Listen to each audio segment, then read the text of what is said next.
Chapter 3 begins with Superman Doomsday, the civil war of this universe. As while it's mostly a Superman movie, several other Justice League members do appear, and it's probably the most important non-Justice League movie to the overall story. Darkseid, knowing Superman is his biggest threat to the invasion of Earth, creates Doomsday and sends him to Earth with the specific task to kill Superman. Superman, knowing how big of a threat Doomsday is, recruits a few members of the Justice League, including Green Arrow, Black Canary, Martian Manhunter, The Atom, Firestorm, and Plastic Man, who was recently recruited, alongside Superboy and a reluctant Lex Luthor. Superman also finds another Kryptonian pod containing Supergirl, who joins them. And Mr. Miracle follows Doomsday to Earth and joins the heroes. Superman sacrifices himself, destroying Doomsday. Darkseid plans this, as without both Superman and Batman, the League is left without leadership and disbands. Shazam would basically be the same as the actual movie, except it would release earlier, so it would have a bit of a different cast, but that's it, it's just the same thing.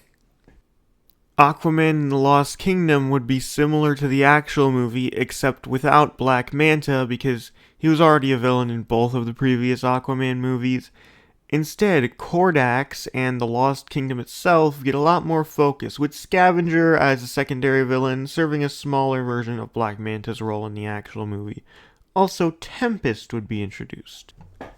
The Flash Return of Barry Allen deals with Wally West having at this point fully accepted as the Flash, when Barry Allen suddenly returns and takes the Flash mantle back. Initially, Wally trusts Barry, but eventually notices Barry acting more aggressive than usual, and eventually he finds out that this isn't the real Barry Allen at all. It is his old arch-nemesis, Eobard Thawne, aka Reverse Flash. Thawne's actions ruin the Flash's reputation once again.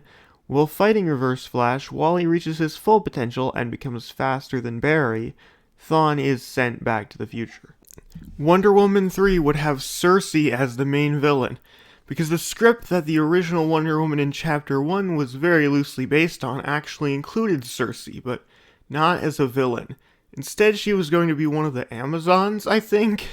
I kind of like that idea, so I decided to go with it. There would be some scenes in previous movies foreshadowing her becoming a villain, which would culminate in this movie. And the movie would end with Donna Troy choosing to leave Themyscira to explore more of the world, which will lead to something later in this chapter. Green Lantern Corps introduces John Stewart, a new Green Lantern who becomes Hal's new partner. Sinestro, having escaped in Justice League Doom, conquers his home planet of Korrigar in an attempt to bring peace but at the cost of freedom. And Hal and John are sent to Korrigar to defeat Sinestro and free the people there. Along the way, they are joined by Carol Ferris, now Star Sapphire, and Orion. They discover that Sinestro is now working with Darkseid. Ultimately, Sinestro is defeated and imprisoned. With the Justice League disbanded, that leaves the perfect opening to introduce a new team. Titans follows Nightwing teaming up with his fellow former sidekicks Superboy, Donna Troy, and Tempest, forming the Titans. Starfire comes to Earth to warn them about her sister Blackfire, who has taken the throne of Tamaran and seeks to invade Earth. When the Tamaranian army arrives, the Titans fight them off, while Starfire fights Blackfire. Blackfire is imprisoned. Starfire is offered the throne but declines. Instead, she decides to stay on Earth with the Titans.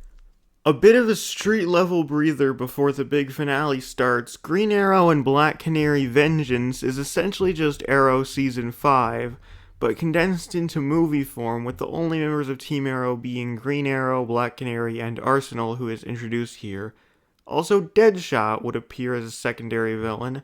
A post-credit scene shows him being recruited by Amanda Waller. Justice League Apokolips War will be the start of this universe's big two-part event, with both parts being loosely based on Will Beall's cancelled 2011 Justice League script.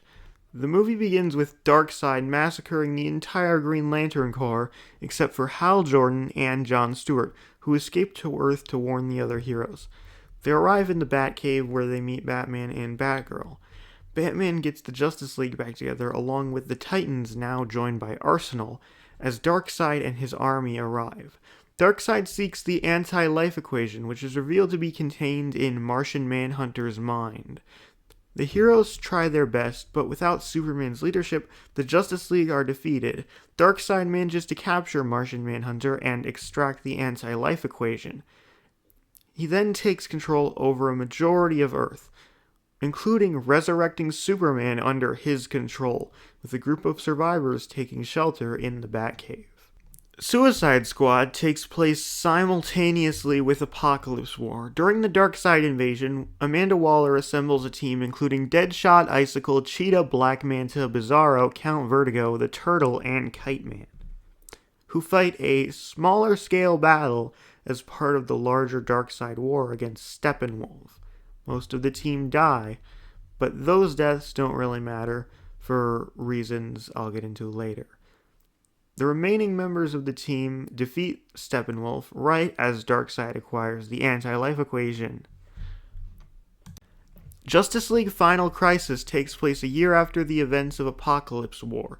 Batman leads a resistance against Darkseid and Superman when the Flash unlocks the ability to time travel and goes back in time to the events of Superman Doomsday to save Superman, and then warns him that Darkseid is coming before disappearing as the timeline he comes from is erased. Knowing this, the Justice League recruit as many heroes as they can in fighting Darkseid and his army. Aquaman sacrifices himself to save Tempest, while Wonder Woman ends up being the one to use the life equation to weaken Darkseid, but dies in the process. The movie ends with Batman retiring for real this time. The epilogue of Chapter 3 would be Plastic Man 2. I really don't have a plot for this one, but it would just be a lighthearted break after Final Crisis.